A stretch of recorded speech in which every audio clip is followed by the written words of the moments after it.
Salut, bienvenue pour cette nouvelle vidéo. Aujourd'hui je suis tellement contente. On se retrouve pour la première palle du Pumpkin Autumn Challenge 2021. Donc c'est la palle de septembre. Je fais 3 vidéos, une pour septembre, une pour octobre, une pour novembre. J'y reviens juste après. D'abord, si vous connaissez pas ce challenge, d'où sortez-vous? Sans déconner, franchement. C'est un challenge organisé par Guimauve de la chaîne YouTube Le Terrier de Guimauve. Elle est beaucoup plus active sur Twitch. J'essaierai de vous mettre son Twitch en barre d'infos en plus de sa chaîne YouTube, si j'y pense. Bref, j'adore ce challenge, c'est mon challenge booktube préféré. J'adore. D'ailleurs, je me suis filmée, j'ai fait un vlog de moi en train de préparer cette palle. Probablement que c'est pas le vlog le plus intéressant de la planète, mais j'ai adoré faire ce vlog, j'ai adoré préparer cette palle. Et du coup, si vous voulez comprendre pourquoi je triche sur certains livres et sur certaines catégories, j'explique tout ça dans le vlog et je montre à quel point je galère pour certaines catégories. Du coup, je l'ai dit, il y aura une palle pour septembre, une palle pour octobre, une palle pour novembre. Parce que, déjà, en fait, je lis que des livres pour le Pumpkin entre le 1er septembre et le 30 novembre. Parce que c'est sur cette période-là que ça se passe. Donc, depuis toujours, depuis que le challenge existe, je ne mets que des livres pour le Pumpkin sur ces 3 mois-là complets. Je lis que des livres que je casse dans le challenge. C'est aussi pour ça que je triche un peu. Du coup, ça fait beaucoup de livres pour 3 mois. Et en plus, cette année, il y a 4 menus et 14 sous-catégories en tout. Et j'ai décidé de mettre un livre par sous-catégorie par mois, plus au moins un graphique par sous-catégorie, pas par mois. Plus j'ai rajouté un livre dans une catégorie parce que j'avais envie de le mettre. Et il y a aussi un livre de ma palle d'automne que j'ai pas mis dans le Pumpkin mais que je vais lire sur cette période-là.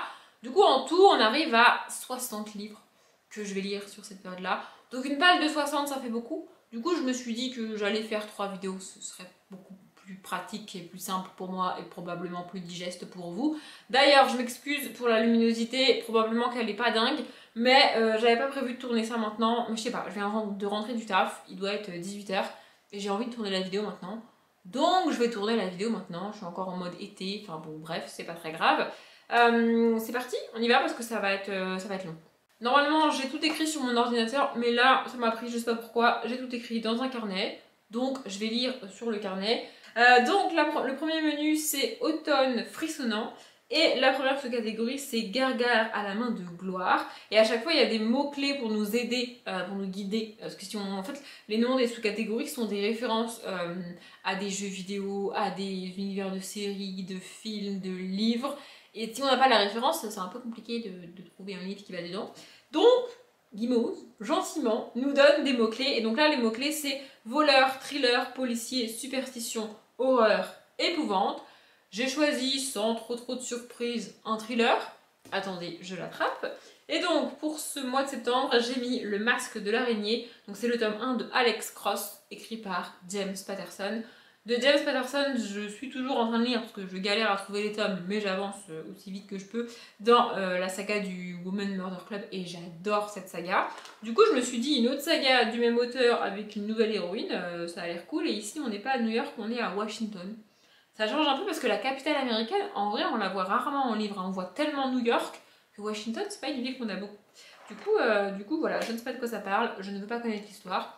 Je vais juste découvrir le livre. Et si je commence à résumer tout le livre que je vous montre ici, ça va durer 45 ans, donc je ne vais pas faire ça. La deuxième sous-catégorie, c'est Double Bowling Trouble. Merci pour mon super accent, Guimauve, c'est trop aimable. Et les mots-clés, c'est sorcière, pièce de théâtre, prophétie, tragédie. Et là, j'ai mis un tome 2 que je voulais impérativement caser dans cette palle. Il va parfaitement dans cette catégorie. Je vous notais que sur ces deux catégories-là, j'ai pas triché. Moi, j'aimerais que vous notiez. Bref, donc j'ai mis le tome 2 de Rebecca Keane, donc Pacte de sang, de Cassandra O'Donnell, parce que j'ai lu le tome 1. Je sais plus quand j'ai lu le tome 1. Je sais plus. Il n'y a pas très longtemps. Et franchement, j'ai beaucoup aimé. Alors, il a l'air flippant comme ça. Enfin, je sais pas si vous vous rendez compte à quel point il est énorme. À côté, là, c'est le poche de James Patterson qui fait quand même, parce qu'il a l'air ridicule du coup à côté. Il fait quand même presque 400 pages celui-là, hein, voyez-vous. Et là, franchement, il est énorme, vraiment. Mais en vrai, c'est pas qu'il fait 1000 pages. Il fait quoi? Il fait 600 pages? Il fait même pas 600 pages. Et on a l'impression, franchement, qu'il fait 1000 pages. Il est tellement énorme, mais c'est juste les pages et le format qui fait ça.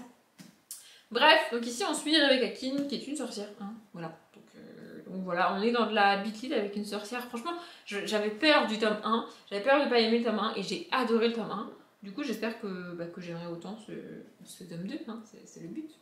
La troisième sous-catégorie, c'est le folklore de Shibenden. Ça fait référence à l'épouvanteur. J'ai pas beaucoup de références, mais quand je les ai, je vous les donnerai. Du coup, ça m'a fait un peu sourire de voir ça parce que moi j'ai abandonné l'épouvanteur, donc je ne peux pas mettre un tome de l'épouvanteur pour cette catégorie. Parce qu'on a aussi le droit, si on a la référence, on a aussi le droit du coup de mettre le livre de la saga. Là, par exemple, tu peux mettre n'importe quel tome de l'épouvanteur. Ça passe quoi qu'il arrive, parce que le nom de la catégorie c'est par rapport à la saga, donc ça passe forcément. Mais moi j'y ai mis du coup les chroniques de Mackay le tome 1, Fièvre Noire, 2, Karen, Mori, Morning. En vrai, je sais pas si on est dans du surnaturel, du fantastique. C'est marqué la reine de l'urban fantasy, donc je suppose qu'on va avoir des créatures surnaturelles, mais j'en suis pas 100% sûre. Mais au pire, je me suis dit, il y a noir dans le titre et il y a obscur dans les mots-clés. Donc voilà. C'est un tome 1, du coup, je sais pas vraiment de quoi ça parle. Lui, par contre, il est tout petit, franchement, il a l'air... Vous voyez, lui, il est tout petit et il fait 413 pages, alors que lui, il fait à peu près le double au niveau épaisseur, alors qu'il fait même pas 600 pages, quoi. Bref.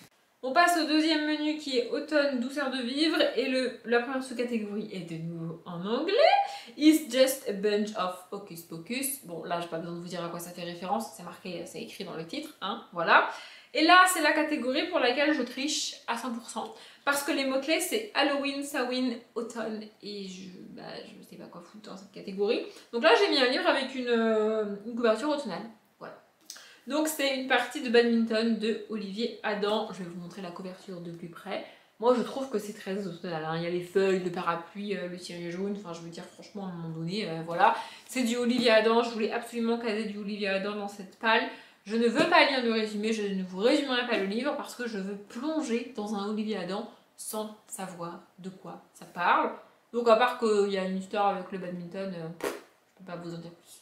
La deuxième sous-catégorie c'est Hey Gigi, tu ne trouves pas que ça sent trop bon à la boulangerie? Moi je me tente pas les mots bizarres, je le dis en français parce que je sais même pas comment ça s'écrit. Bref, et donc là les mots-clés c'est parcours initiatique, jeunesse, famille, nourriture. Alors pour les autres mois, il y a des livres qui rentrent parfaitement dans cette catégorie, voilà, il y a des livres qui rentrent pile poil. Mais là du coup c'est le dernier livre que j'ai mis dans cette catégorie quand j'ai créé ma palle, enfin quand j'ai fait ma palle. Et là du coup j'ai juste pris le mot-clé jeunesse et j'ai mis un livre jeunesse. Voilà. Donc The Sun is also a star, faut que j'arrête avec l'anglais, j'y arrive pas, hein, vraiment. De Nicolas Yoon, j'ai lu Everything il y a pas longtemps, au mois de juillet je crois, et j'ai adoré. Du coup, dès que je l'ai trouvé d'occasion, je me suis jetée dessus et je l'ai acheté. Et bah du coup, je vais le lire. Voilà. Oh, les chapitres sont trop courts, j'adore. Vous voyez ça là? Ça, j'adore. Les chapitres extrêmement courts, comme ça, moi c'est ma passion. Probablement qu'il y a des gens qui détestent, mais moi j'adore. Là, c'est un chapitre entier. J'adore. Je veux pas savoir de quoi ça parle. À partir du moment où j'ai lu un livre d'un auteur ou d'une autrice que j'ai adoré, je ne veux pas savoir de quoi parlent les autres livres qu'il ou elle a écrit. Je veux juste les lire. Donc, pareil, à part qu'il y a une histoire de métaphore, soleil, je sais pas quoi, je sais pas. La troisième catégorie, c'est il suffit de se souvenir de rallumer la lumière. Donc là, je pense que beaucoup de monde ont la référence. Ça fait référence à la phrase que dit Dumbledore dans Harry Potter, donc je sais plus quel tome, franchement je ne sais pas, peut-être le premier, j'en sais rien, mais en tout cas c'est Dumbledore et c'est Harry Potter, c'est sûr. Et donc là les mots clés c'est feel good, bien-être et santé mentale, et là pareil, je triche pour 100% des livres que j'ai mis dans cette catégorie puisque je ne lis pas de feel good et tout ce qui parle de santé mentale ça ne m'intéresse pas, et le bien-être, je sais pas quoi mettre dedans, à part le développement personnel, mais je lis pas de développement personnel, donc pas tant que j'ai pas. Du coup, j'ai mis une romance, parce que la romance, pour moi, c'est feel good. Donc j'ai mis You Kill Me Girl, saison 2 de Tina M. Je l'ai aussi et surtout mis parce que cette saga est une saga en 3 tomes et qu'elle est dans mes sagas terminée en 2021. On est en septembre et je n'ai pas lu le tome 2, donc faut que je me bouge les fesses. Pareil, il est énorme, mais en vrai, c'est de la romance de chez Hugo, donc ça se lit vite. Il fait 450 pages, mais en vrai ça va se lire vite. Quoique cette collection-là, ils sont écrits plus petits. Mais bon, bref. Dans le tome 1, on rencontre deux jeunes personnes, donc un garçon et une fille, parce que c'est une romance hétérosexuelle, qui tombent amoureux, mais en fait, ils tombent amoureux aussi fort et aussi violemment que ça arrive parfois, sauf qu'en fait, ils n'étaient pas prêts à ce que ce soit aussi aussi fort tout de suite maintenant, vous voyez, donc du coup ils sont un peu dans la galère, voilà. Dans cette sous-catégorie, j'ai aussi mis une BD, donc j'ai mis Jukebox Motel, La mauvaise fortune de Thomas Schapper, écrit par Tom Graffin, ou Graffin, je sais pas, et illustré par Marie Duvoisin, donc c'est une BD qui a été faite après le livre de Tom Graffin qui porte le même nom. Et je l'ai mis ici parce que, a priori, on va suivre comment il s'appelle, Thomas Schaffer, qui fait une espèce de quête de lui-même, et en gros il cherche, et c'est un peu... c'est presque un voyage initiatique. Je crois qu'il y a une autre catégorie avec le mot-clé voyage initiatique. Mais comme je l'ai dit, je galère pour cette catégorie. Je voulais mettre un graphique par sous-catégorie. Donc, bah, du coup, c'est celui qui collait le mieux. En vrai, voilà, je crois que c'est ça. C'est un homme qui se cherche, qui sait pas trop où il en est et qui va faire un petit peu le ménage au niveau mental pour lui, où il en est, faire un point, un bilan de sa vie pour aller mieux. Voilà. Alors, un petit peu, il cherche un petit peu le bien-être. En tout cas, c'est comme ça que j'interprète le résumé. Et puis au pire, bah tant pis. Et la quatrième sous-catégorie de ce menu, c'est J'ai un dragon et je n'hésiterai pas à faire feu. Donc là, je pense avoir la référence, mais c'est une saga que j'ai pas lue. Du coup, je veux pas dire de bêtises et je dis rien. Voilà. Bref, on s'en fiche. Donc les mots-clés, c'est humour, illustré, anthropomorphisme et animaux. Donc là, animaux, c'est un livre que je voulais absolument caser dans le Pumpkin. Je savais que j'y arriverai, parce que ce sont des thèmes qui reviennent qui reviennent pas mal dans le Pumpkin, et d'ailleurs ils rentrent dans plusieurs sous-catégories. Donc c'est La légende des 4, le tome 4, le clan des aigles de Cassandra O'Neill. J'adore cette saga, je suis un peu triste de la terminer avec ce tome 4, mais j'espère que je vais autant aimer ce tome 4 que j'ai aimé les 3 premiers. Il y a des chances parce que le seul truc que je reproche à la saga, c'est le triangle amoureux qu'il y a. Et le triangle amoureux est entre... donc il y a dans cette saga, il y a le clan des loups, le clan des tigres, le clan des serpents et le clan des aigles. Des aigles, j'y arrive pas avec ce mot, hein. Et le triangle amoureux est entre un personnage qui est loup, un personnage qui est tigre et un personnage qui est serpent. Donc l'aigle ici n'est pas dans le triangle amoureux. Du coup, ils sont présents ces personnages-là, évidemment, parce qu'ils sont ces 4 personnages principaux au même niveau, mais ils sont un tout petit peu moins présents parce que c'est le tome des aigles. Voilà. Bref, du coup, j'aime beaucoup cette saga, j'ai hâte de savoir la fin en fait. Du coup, voilà. Le troisième menu, c'est Automne Enchanteur, et la première sous-catégorie, c'est la lunette de pierre, c'est extra quand on veut voir ce qui ne se voit pas. Et là, en fait, je n'avais pas la référence, mais Guimauze l'a donnée dans sa vidéo, et ça fait référence aux chroniques de Spiderwick. Donc, les mots-clés, c'est petit peuple, féerie, nature, nature rating, des mots-clés qui ne me plaisent pas des masses, mais comme ça fait référence aux chroniques de Spiderwick et que j'avais acheté le tome 1, bah du coup, le tome 1 des chroniques de Spiderwick, c'est ça que je vais lire. Donc le tome 1, le livre magique de Tommy Diterlizzi, je pense que ça se dit comme ça, et Holly Black. Holly Black, ça me dit quelque chose comme nom, mais je sais plus pourquoi. Par contre, je les trouve trop mignons, en plus ils sont un peu, ils sont pas limés, enfin c'est pas ça le mot, mais en gros les pages sont pas correctement découpées, vous voyez, j'adore, je trouve ça trop beau. En fait, ça fait plusieurs fois que je vois le tome 1 d'occasion, mais j'ai hésité à l'acheter parce que je sais pas combien il y a de tomes dans la saga, et je sais d'expérience qu'avec les sagas jeunesse comme ça, plus t'avances dans les tomes, plus c'est difficile de les trouver neufs ou d'occasion. D'occasion parce qu'il y en a très peu, et neuf parce que je crois que c'est plus édité en fait, en tout cas pas dans cette collection là. Mais bon bref, j'ai enfin craqué, je l'ai enfin acheté, et quand j'ai vu qu'il y avait une catégorie qui faisait référence à ça, j'étais trop contente. Du coup voilà, et j'espère que ça parle a priori de petits peuples, féerie, nature, tout ça, mais en vrai je sais pas. La deuxième sous-catégorie, c'est Nom d'une dune, donc là c'est un jeu de mots avec le livre Dune, c'est un livre de SF je crois, ou de fantasy, je sais plus, mais je sais plus l'auteur, si je le retrouve je vous l'écrirai par là. Et donc les mots-clés c'est écologie, anticipation, SF et post-apo. C'est une autre catégorie pour laquelle je galère particulièrement, mais là je sais pas vraiment si le livre que j'ai mis traite d'écologie, mais avec le titre qu'il a, j'ose espérer que ça va être le cas, et puis si c'est pas le cas, bah tant pis. Voilà, donc j'ai mis Et le désert disparaîtra de Marie Pavlenko. J'allais dire Marie Vareille, pas du tout. J'aime beaucoup Marie Pavlenko, j'ai adoré La mort est une femme comme les autres. Il y en a un autre que j'ai lu d'elle que j'ai aussi beaucoup aimé. Pourquoi j'ai lu 2 fois aussi, je ne sais pas. Mais le désert a 1000 visages, Sama se perd et fera une rencontre qui changera le destin de sa tribu à jamais. Bon, d'après cette phrase là, on n'est pas trop pas trop dans l'écologie, mais bon, bref. En général, je lis aussi les phrases qu'il y a en dessous parce que ça, des fois, ils donnent des pistes. Et là, ça dit « Hymne à la richesse et à la diversité de la nature ». Du coup, au moins, on est dans le thème nature. Je sais pas trop, je ne sais pas, mais on verra. La troisième et dernière sous-catégorie pour ce menu, c'est Princesse. Donc ça fait référence à une BD, je sais plus l'autrice, je suis désolée. Et les mots-clés, c'est inclusivité, LGBTQIA+. J'essaye de tout dire, j'espère que j'ai rien oublié. Et féminisme. Pour le lutte de septembre, j'ai décidé de plutôt me concentrer sur le nom de la catégorie que sur les mots-clés, même s'il y a une part de féminisme dans la saga. Je suis pas sûre qu'elle soit présente dans ce tome-là en particulier, mais dans la saga originale, en tout cas, enfin originelle, il y a une part de féminisme. Bref, j'y ai mis Le Prince et le Garde, donc c'est les histoires secrètes de la sélection de Kirakas. Et dans la sélection, en fait, la sélection a un point de départ très sexiste, très misogyne, dans une société vraiment très patriarcale, mais dans laquelle on va suivre un personnage féminin qui s'appelle America et qui va utiliser les codes de cette société particulièrement patriarcale à son avantage. Et j'ai trouvé ça génial, cette force qu'elle a. En fait, elle prend tout le négatif et elle fait quelque chose de cool avec. Enfin, genre, elle se démerde comme elle peut, pardon pour le gros mot, avec ça, avec les codes de cette société contre lesquels elle peut pas grand chose à son niveau.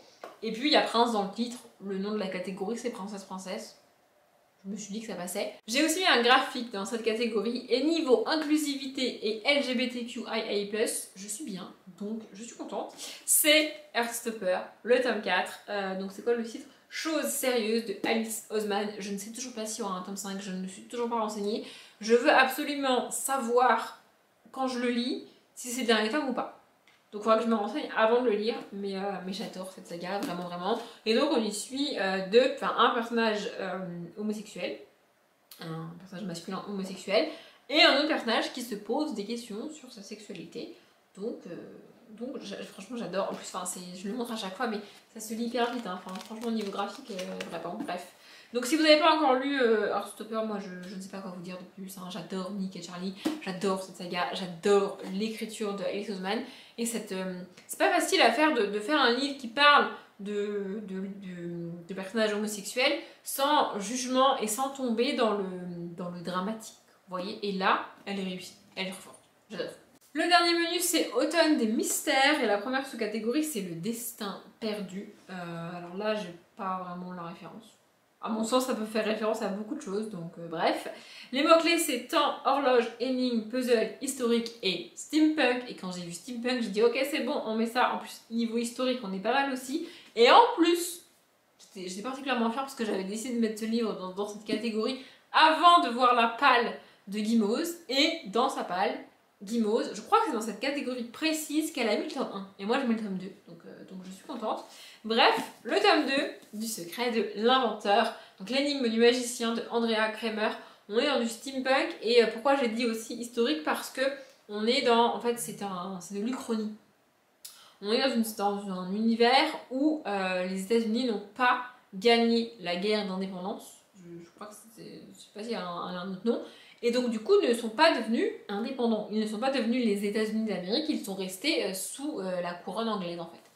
Et du coup, voilà, on suit ça et on suit un groupe de personnes qui veut l'indépendance des États-Unis. Et on est au 19e ou enfin, au début 20e, un truc comme ça, je crois. Et donc, il y a pas mal d'automates, des trucs mécaniques, des robots de l'époque en laiton et tout ça. Et du coup, c'est un petit côté steampunk. J'ai adoré le tome 1. Pareil, c'est un livre que je voulais absolument caser dans le Pumpkin et j'ai réussi. Donc je suis contente. La deuxième sous-catégorie, c'est les ruines de l'Atlantide, et les mots-clés, c'est conte, morale, philosophie, récit métaphorique, mythes et légendes. Je l'ai dit dans le vlog dans lequel je prépare ma palle, les mots-clés de cette catégorie font particulièrement flipper, enfin moi je trouve. Du coup, si vous voulez participer au challenge et que vous galérez sur cette catégorie, à peu près n'importe quel Timothée de Fontbelle fait l'affaire. À mon sens, n'importe quel livre de Timothée de Fontbelle remplit les mots-clés, aussi bizarres soient-ils, conte, morale, philosophie et récit métaphorique. Vraiment, pour moi, la plume de Timothée de Fontbelle, c'est exactement ça, donc voilà. Mais moi du coup j'ai pas mis un Timothée Tourvel, je me suis plutôt concentrée sur Mythe et j'y ai mis Zéphyr, cheval de l'Olympe, le tome 1, la course des dieux de Kali George. Donc Kali George c'est celle qui a écrit les Hôtel Heartwood que j'ai adoré. Et donc là on est à l'Olympe, donc franchement niveau Mythe, je me suis dit qu'on ne pouvait pas faire mieux. Je crois que le résumé est là. Bienvenue à la grande course des chevaux ailés, donc à l'Olympe, avec les dieux, tout ça je pense. Enfin si on est au Mont Olympe, il va forcément y avoir un ou deux dieux dans les parages, quoi, je veux dire, à un moment donné, voilà. Donc voilà. La troisième sous-catégorie c'est En avant Yvette Tempête et les mots-clés c'est aventure, archéologie, artefacts, voyage. On est de nouveau sur une catégorie où j'ai galéré, mais pour septembre en tout cas j'y ai mis le pensionnat de Mademoiselle Géraldine, étiquette et espionnage. Donc c'est le tome 1 du coup, de Gaël Carriger. De Gaël Carriger j'ai déjà lu Sans âme, avec Tara Botti, je sais plus c'est quoi le nom de la saga. Mais j'ai adoré cette saga, ça fait des années que je l'ai lue et j'ai jamais rien lu d'autre d'elle. Et j'ai trop envie. En fait, on suit un pensionnat de jeunes filles dans lequel notre héroïne est envoyée. Je viens de relire vaguement, rapidement le résumé, histoire de me rappeler. Bref, donc notre héroïne est envoyée dans une espèce de pensionnat pour jeunes filles. Et c'est marqué, certes, les jeunes filles y apprennent l'art de la danse, celui de se vêtir et l'étiquette, mais aussi celui de la diversion, de l'espionnage et de l'acte de donner la mort. Du coup, je me suis dit, niveau aventure, on doit être bien quand même. Enfin, en vrai, pour être sincère, hein, c'est un des livres que je voulais absolument caser, parce que ça fait longtemps que je veux lire un autre Gaël Carriger, et je ne savais pas où le mettre. Donc, du coup, il est là. Voilà. Dans cette catégorie, j'ai aussi mis un livre d'énigmes. Alors, je le présente en septembre, c'est pas dit que je le lise en septembre, je sais pas quand je vais le lire, en septembre, en octobre ou en novembre, mais je le présente maintenant comme ça c'est fait. Du coup, j'ai mis Disparition à Venise, donc c'est un livre d'enquête, un livre d'énigmes. J'ai lu, j'ai fait Disparition à Londres et du coup, franchement, j'ai beaucoup aimé, j'ai adoré le principe. Donc voilà, et je l'ai mis ici parce que parce qu'il y a voyage dans les mots-clés, Venise, voyage, je me suis dit qu'on était bien. Et enfin, la toute dernière catégorie, c'est cabinet de curiosité et les mots-clés, c'est art, science, musée, singularité, étrangeté. J'ai un petit peu galéré pour cette catégorie, je triche un peu, mais ici je m'appuie uniquement sur le mot science au vu de la couverture. Donc j'ai mis Diabolique, le tome 1, Protéger ou mourir. Oui, il était dans ma palle de juin-juillet, mais je ne l'ai pas lu en juin-juillet, donc je le remets ici.